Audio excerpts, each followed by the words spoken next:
ক্ষমতাচ্যুত প্রধানমন্ত্রী শেখ হাসিনাকে দেশ ত্যাগে বাধ্য করা হয়েছে এমন দাবি করে গোপালগঞ্জে বিক্ষোভ করে আওয়ামী লীগ নেতাকর্মীরা। এ সময় সদর উপজেলার গোপীনাথপুরে সেনাবাহিনীর টহল দলের উপর হামলা করে বিক্ষোভকারীরা। এতে আহত হয় সেনা কর্মকর্তা, সংবাদকর্মী ও সাধারণ মানুষ সহ অন্তত 15 জন। আইএসপিআর জানিয়েছে, বিক্ষোভকারীরা গোপালগঞ্জ ঢাকা মহাসড়ক অবরোধ করে রাখলে পরিস্থিতি নিয়ন্ত্রণে আনতে সেনাবাহিনীর দুটি টহল দল ঘটনাস্থলে যায়।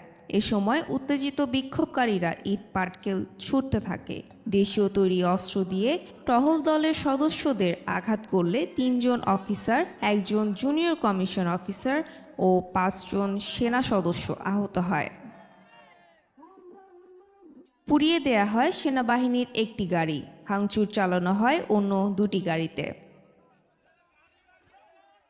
পরিস্থিতির নিয়ন্ত্রণে আনতে ঘটনাস্থলে অতিরিক্ত সেনা মোতায়েন করা হয়েছে। আহত সেনা সদস্যগণ আশঙ্কামুক্ত ও চিকিৎসাধীন রয়েছে।